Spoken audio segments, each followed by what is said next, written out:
Hi, it's Anne. Thanks for stopping by. So what do we think of this? This is, I have no name for it other than a collaged silhouette. I've cut out shapes on a little collaged piece, and it's a very easy method to make an embellishment that this is the holiday version, but you can use one on a Christmas card. You can, this is the Christmas tree shape, obviously. You can use something as simple as a circle and have it be sort of a little ornament. You can go non-holiday and have it be a flower, but you can see that this is just a collage of tiny little pieces that we've cut out into an interesting shape. I love this one. This, I think, was the simplest one of all to do. And I just thought we would make some. Where I'm going to be focusing on holiday types of shapes, not all Christmas. Some are just general holiday or winter. But I thought it might be a fun technique for you. I have done this technique before, but this way is a little bit simpler. And so this is a little bit like a next level, I guess. Here, I think I called them collage silhouettes before. The method I used before is I was taking magazine pictures and collaging on the back of them and then cutting out the photo and then having that collaged silhouette be something that we could put on a tag or a pocket or some sort of a junk journal page. You have to be very careful in choosing a silhouette that's recognizable, as this bird was. And I can't believe I still have this guy in my stash because he is so cute. I need to use him for something. So he's going to go in the must-use pile. But we're going to make some more today in a simpler fashion. And let's just get started. I'm going to be teaching a class with a bunch of ladies that I know. I guess it's tomorrow. When I film this, as I film this, it's tomorrow. And so I've been thinking about how what's a simple way for people that aren't accustomed to doing this kind of crafting. To make, we're going to be focusing mostly on Christmas cards, but of course the shapes can be used in lots of junk journals as well. So I decided to start by just making a bunch of really simple little templates, and I have some of them here. I've cut them out of junk mail, out of file folders. I've hand drawn them, but they're very, very easy to make. I just used a drawn circle and then just drew petals around this, but I wanted a kind of sturdy paper for the templates so it would be easy to draw around. A piece of junk mail, I just used the fold there and cut those pieces to be a Christmas tree in case I wanted to use that. I made several Christmas trees because I figured the ladies will probably be using several of those. Just made a simple heart.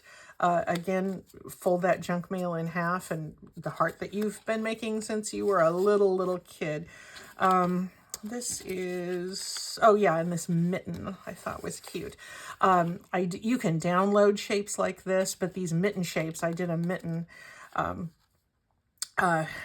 episode last winter, and I just took two punched out circles, and put them side by side to form the base, or the finger part of the mitten and the thumb, and put those two circles side by side, and then stretch out the lines as you're drawing around them. Very easily done.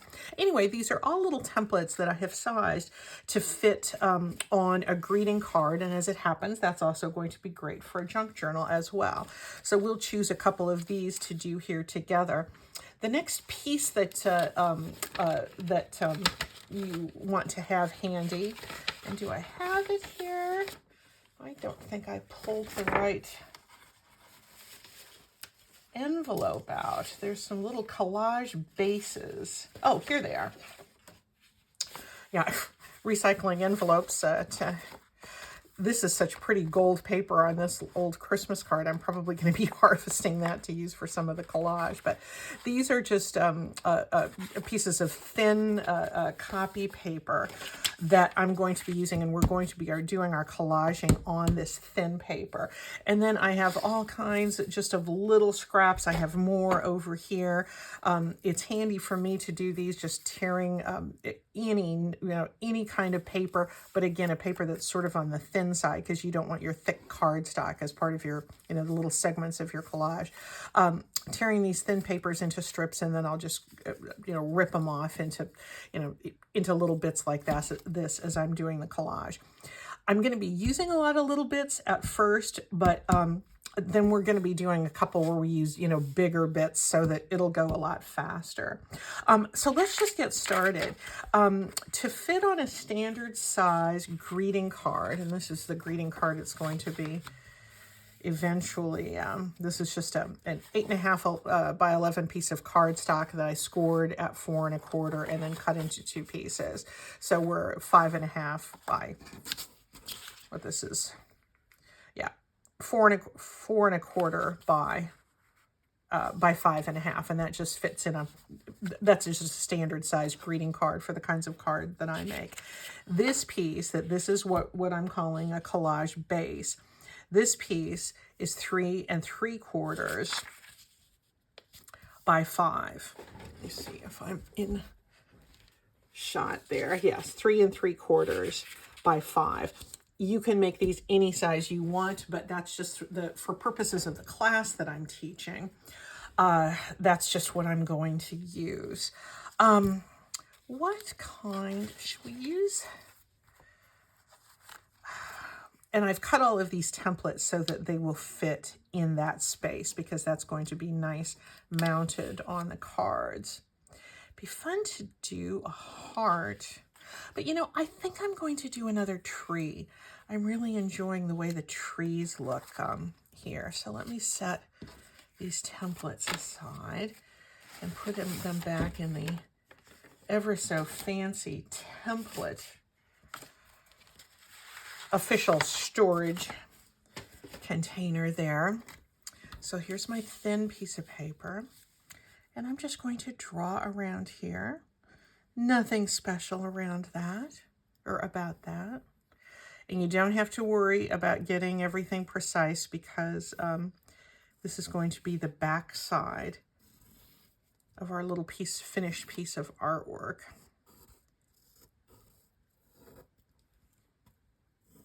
So don't worry about those jiggly lines. Okay, our template has done its duty. And I'm just going to start collaging.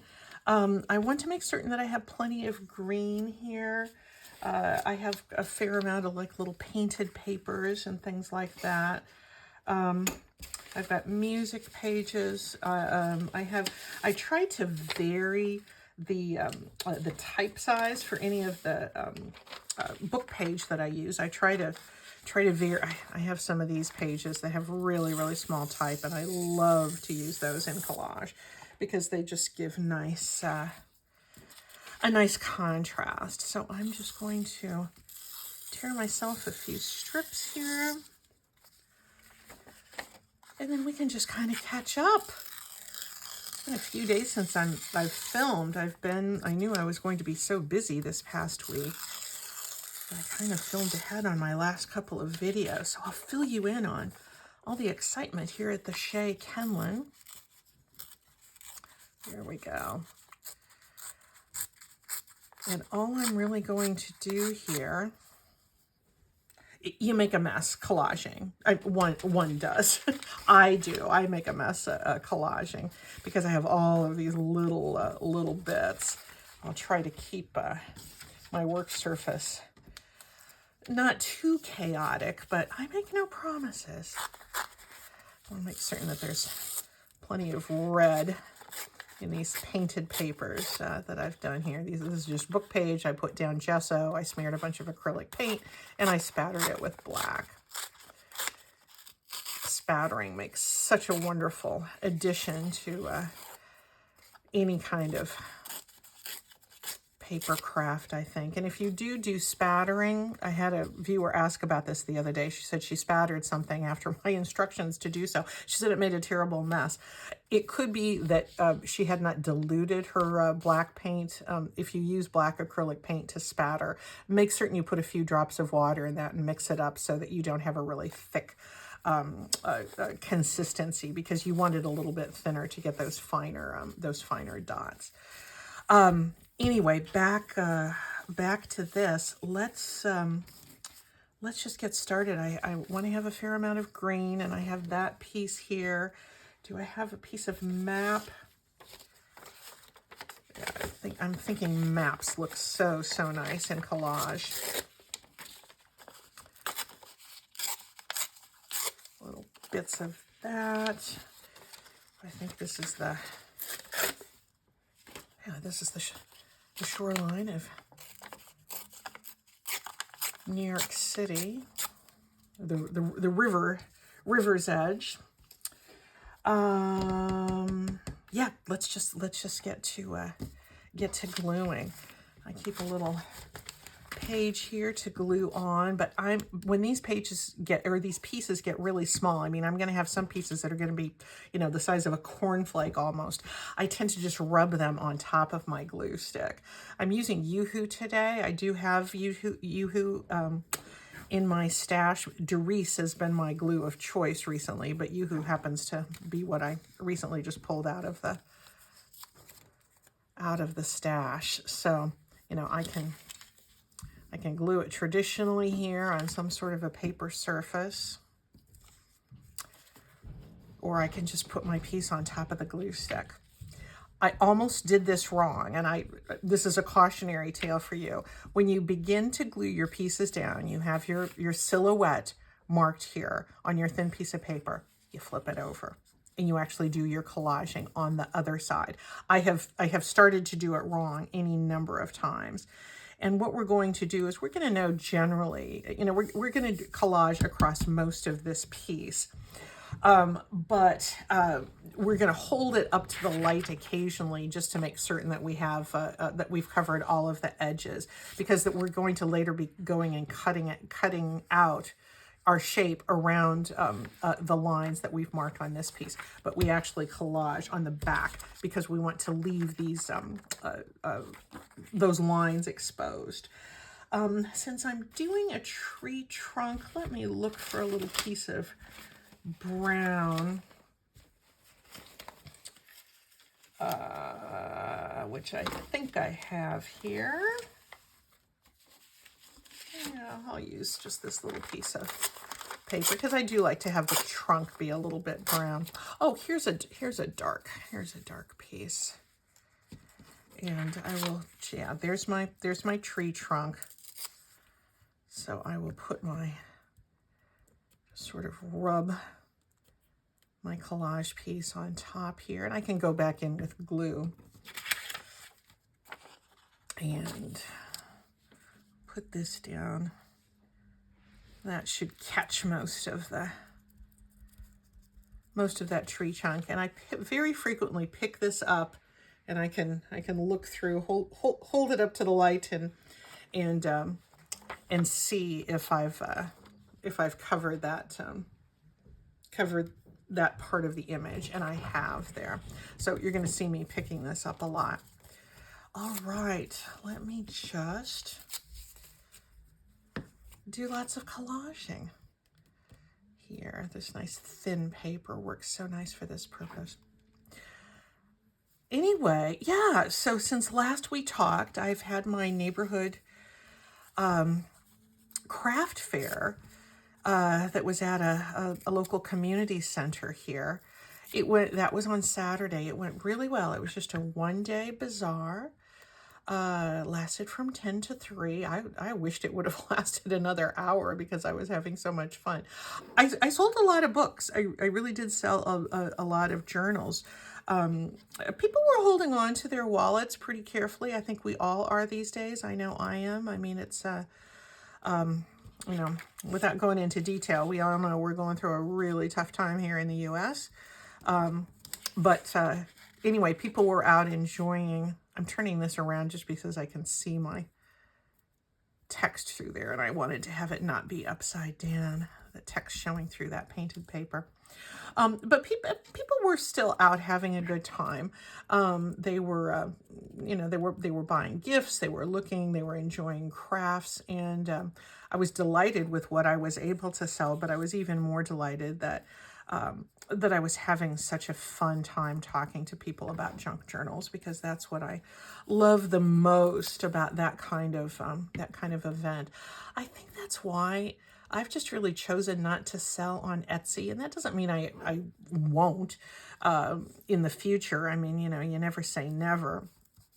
But and I have in prior years with other crafts I've done some Etsy sales. But I haven't with my junk journals, just because I just would rather, if I'm going to sell some, and I do have to sell some, just because I have so many journals here. I mean, there's no need in me, you know, stockpiling my journals. I give a lot as gifts, but you know, they do well in the market as well. But Etsy, I think, you know, for the journals, I think I would just rather,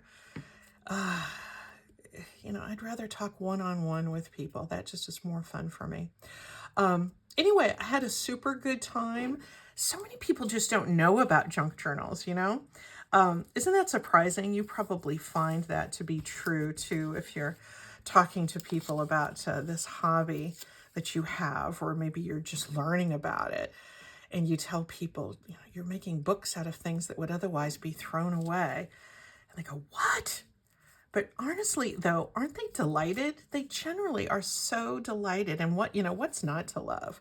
What's not to love about, you know, this whole idea of this wonderful art that brings together, you know, the notion of journaling, along with recycling materials, upcycling things, seeing beauty in unexpected places. Everybody loves hearing about that. Everybody loves looking through a journal and going, wow, you made this out of junk mail?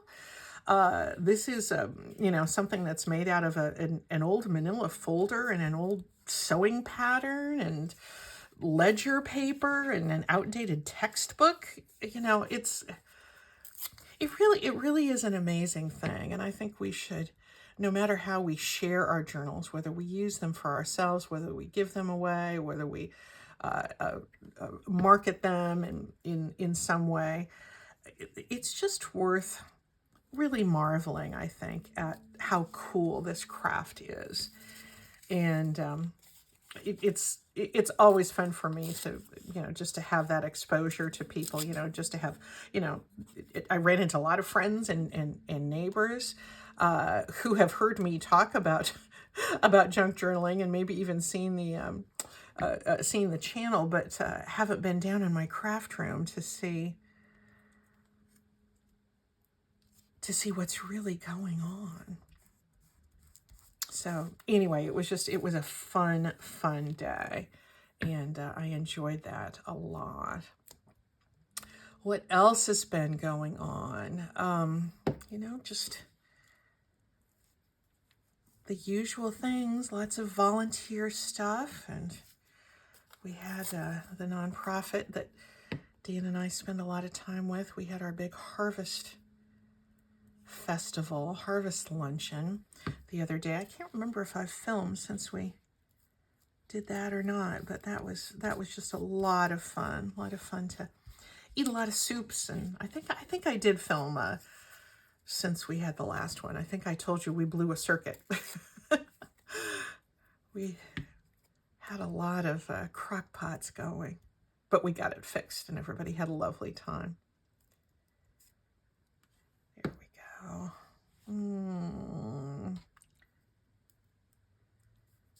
Now I'm going to fill in these two little spots. And then I'm going to hold it up to the light, and I'm going to see if I've missed pieces around the edge. And one thing I do love about this collaged silhouette technique is, you know, you get this, it's going to look like a big old pile of scraps, and then you cut it out and you just have this lovely little shape. what wants to go there? I might put this little piece of slightly slicker book page here.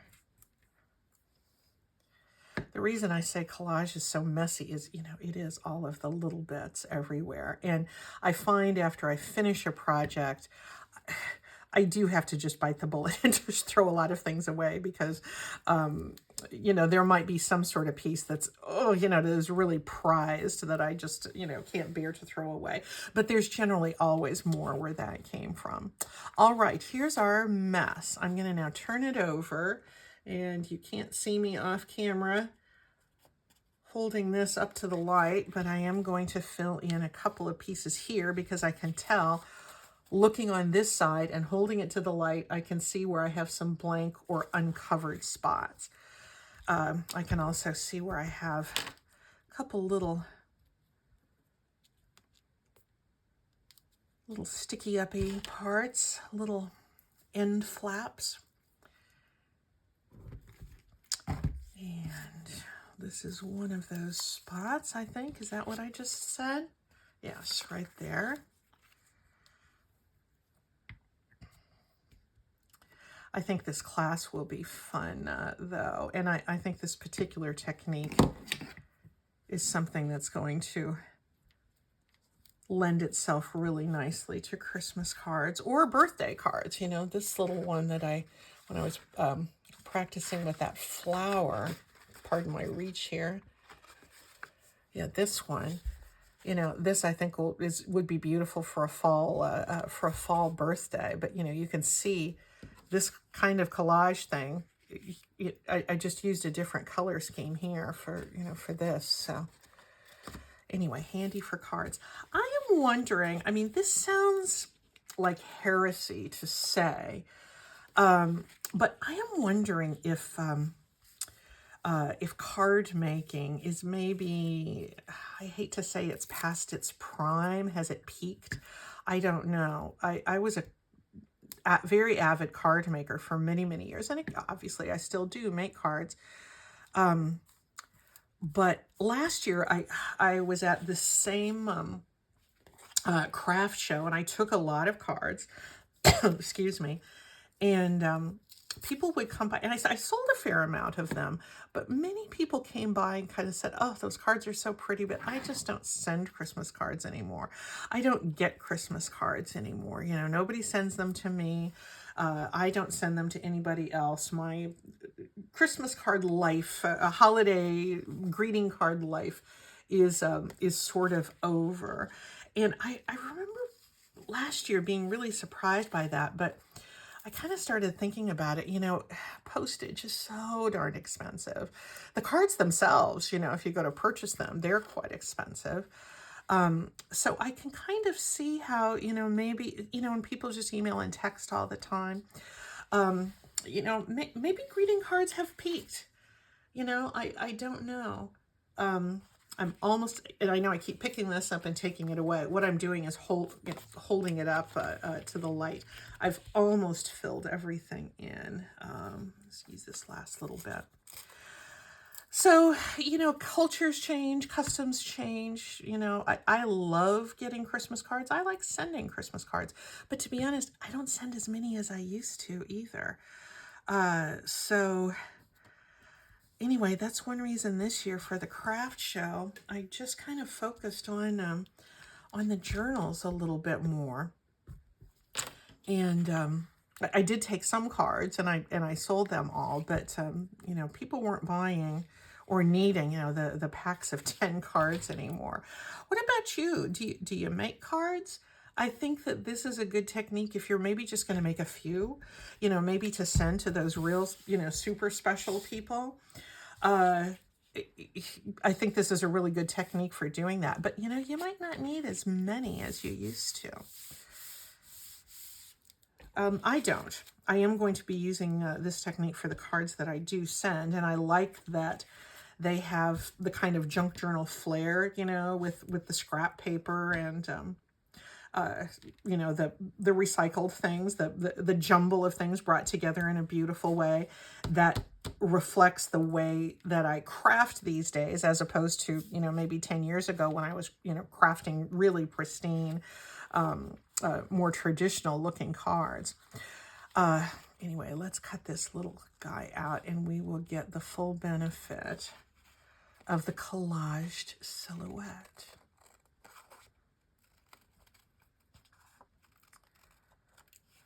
But, you know, Christmas cards, you know, I think most people are delighted to get them, but it just doesn't seem to be as standard of a practice as it used to be. And, you know, things change. Things change. But I'm really glad to be able to share the technique with some of my friends in this group.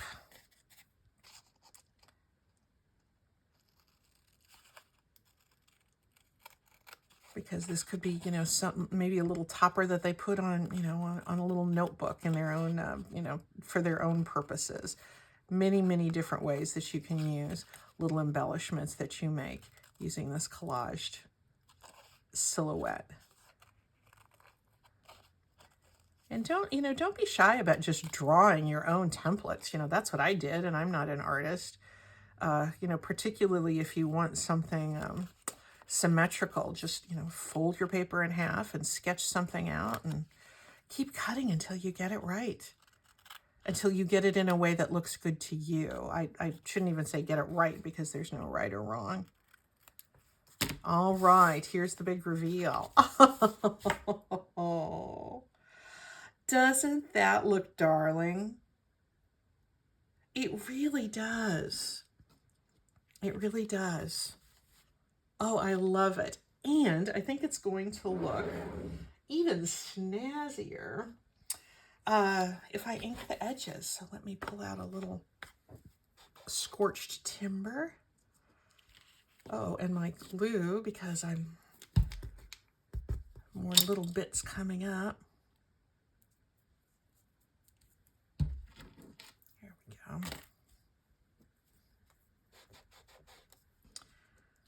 Yeah, this is a little distressed ink and scorched timber, which gives a nice, very dark edge that's going to make this little puppy pop. I don't know that the ladies in this class have ever distressed edges before, so I'll take my daubers and my and my distress ink along to the class and introduce them to the beauty of the inked edge. Absolutely not necessary, but I think it looks nice. Oh, I love that tree.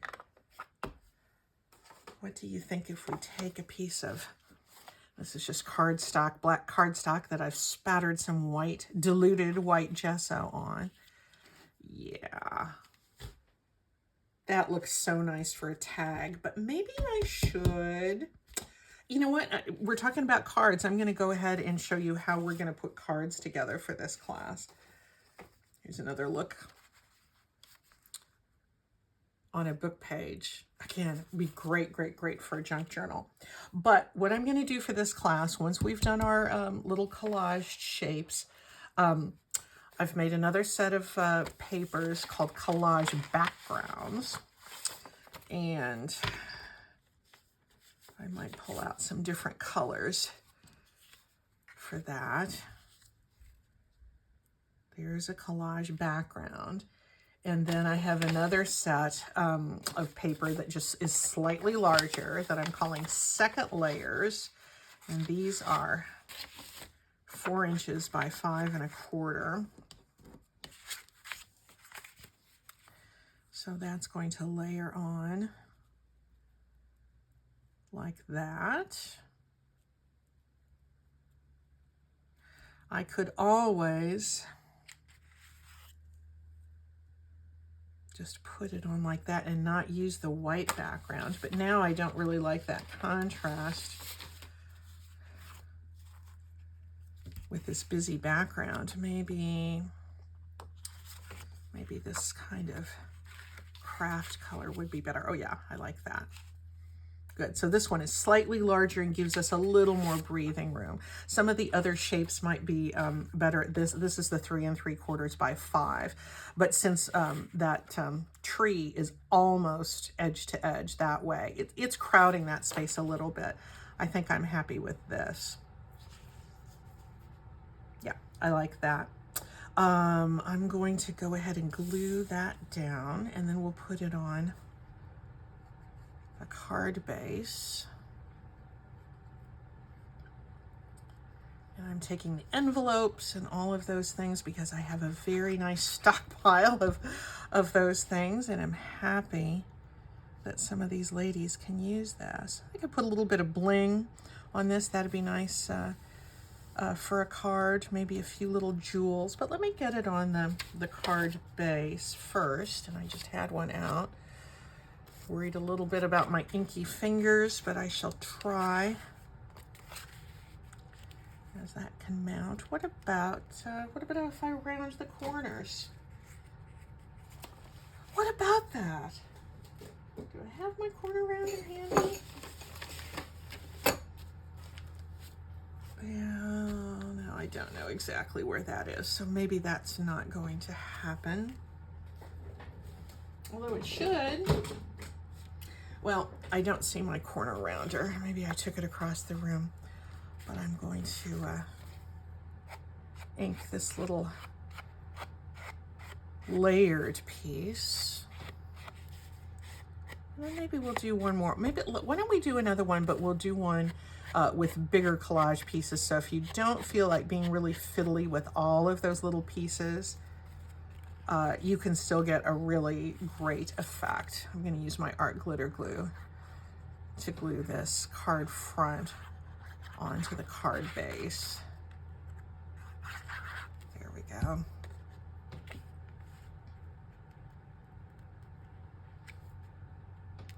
What I frequently do when I'm making cards is I keep a piece of tissue paper handy. I don't seem to have one here, but I'll lay this clean book page on top so I can press the whole thing down and not get my smudginess. When it's a junk journal, you go, oh, I smudged it with ink, cool. But I don't really want to have that for cards.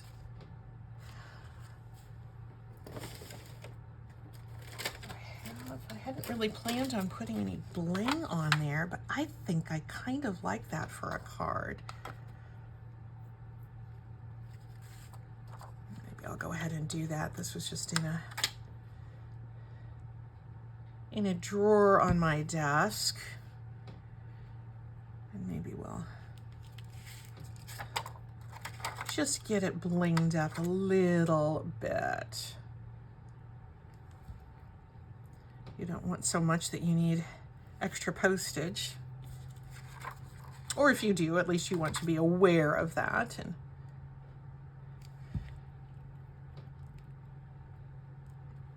maybe get something that's hand stamped if it's really encrusted with your bling.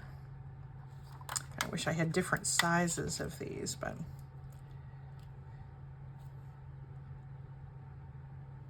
there is a little bit of adhesive that comes on the backs.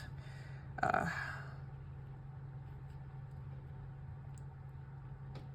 these little jewels, but I don't trust it. I have trust issues. There we go.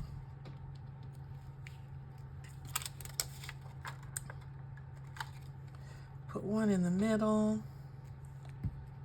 Here I said, no, let's not make it so heavy that it's going to need extra postage. And what am I doing?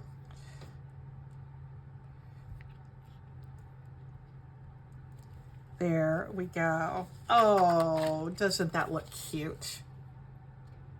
I am loving that. I'm absolutely loving that. Let's see how we're doing time-wise. I'm at 34. I should probably wrap up quickly. but as soon as I say that, I really do want to show you how you can make something that that is not quite so fiddly. So let me bring out something round, and let me find those bases.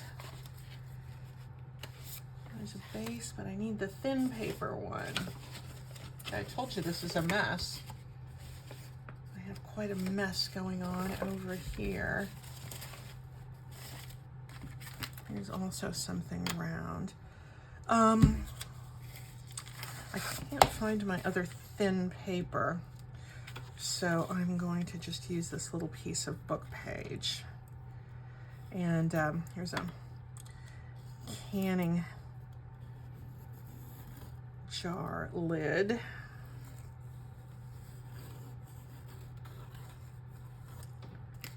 So there is that. I'm going to turn that over and cut it down a little bit closer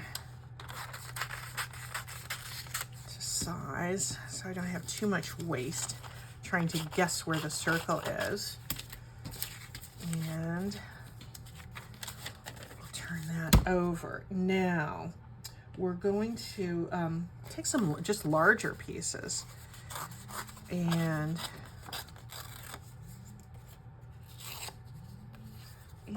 where's some that has some color?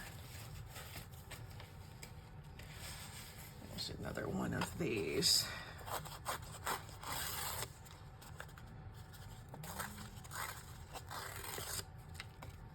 See, there's a lot of variety.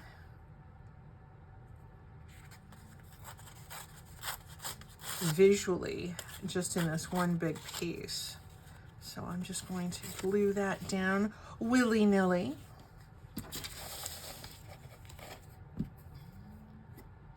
Yeah, this book that I got, I use a lot of them, these pages in Collage, you know, from this book with the really small type, but I use a lot of it for a lot of the pages for gluing surfaces as well. It is a book, a really, really thick book called Darrett's Illustrated Baronetage. I do not know how that's pronounced, but what it is just a listing of these, you know, the aristocracy in England, you know, like Downton Abbey kinds of folks, you know, with a deep, deep description of their, you know, how they are entitled to their peerage. And the type is really, really small. It is the thickest book. And I mean, it's not when you sit down and read, you know, cover to cover, but it is one that makes you go, wow, that is just really, really interesting. It's just such a different kind of societal situation. What shall I use for the other piece of this circle? Well, I have some map here. I guess I can use some of that. Lake Champlain here from the great state of New York. See, that last one had all of those tiny, tiny pieces that was super enjoyable to do. But if you're cranking out a lot of these and you want to be a little more efficient with your time, well, efficient is a relative term, isn't it? You can just do 3 big pieces like that just looks like a whole bunch of sloppiness. And you could also, if you wanted to be super precise, you could, once this is dry, you could die cut it or you could punch it. But I also wanted to demonstrate this, knowing that you don't need lots of fancy equipment. I felt bad the other day. I had a video where I'd done some machine stitching around the edge of a journal cover, I think, and I, you know, stitched around it and said, yeah, I think that looks better with the stitching. And I had a really sweet viewer said, who said, when you say it looks better with the stitching, I feel really stupid because I don't have a sewing machine and now I feel like I have to go out and get one. And I thought, oh, honey, no, you don't. Sometimes, you know, use what you have. I use a sewing machine only because I have one. And, you know, when I say things like I think it looks better, it doesn't mean that's the only way it can look. So please don't ever feel with me or any other crafter that you need to, you know, you need to use fancy equipment. You know, you don't need the inks. I mean, you know, this is an old thread spool that I'm using that I have my little sponge dauber on. You know, you just don't need anything like that. Use what you happen to have. And that is going to be great. It's going to be great. There's a little, why don't I come back to this piece? I kind of like that ornament there, don't you? I bet you do. And why don't I put, I have a little scrap of gold, gold paper, but I could have used the lining of that envelope. I'll probably use that later. I think that looks really nice on this black. So I'm going to put a little bit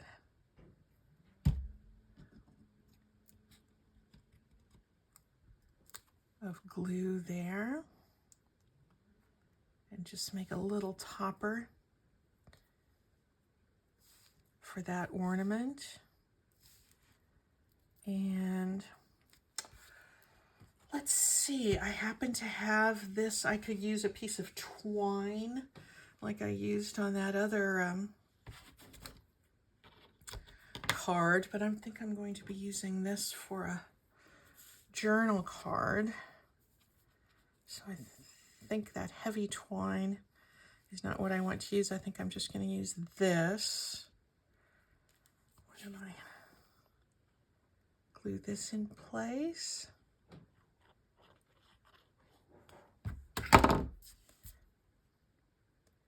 And then I'll put this little piece of red. I guess it's not really a twine at all. It's a little, it's crochet thread or something I got at the thrift store. If it's not from the thrift store or an estate sale, it's probably not likely to be coming through the Kenlin craft room. I'm bending this up a little bit just so I can tuck that crochet thread here. I'm not worried about making a real hard and fast adhesion there. Just going to kind of hold it in place because it won't have a whole lot of wear and tear on it. But I'll put it back on that, and that'll be a nice little journal card or maybe a tuck spot. Or I might decide to cut it down and put it on a greeting card too. Anyway, that, my friends, is the collaged silhouette technique for decorating some really cool things. These stars, you know, you all know how to make stars. Don't worry about a template or anything, you know, for that. Just, you know, do your, you know, have your pencil and, you know, here. We've all, you know, just go like that. Make it as wonky as you want to make it. You do your collaging on the other side, you cut that out, and this is what you get. But isn't there, as wonky and as off-kilter as they are, don't they have a fun energy, those stars? I think they really do.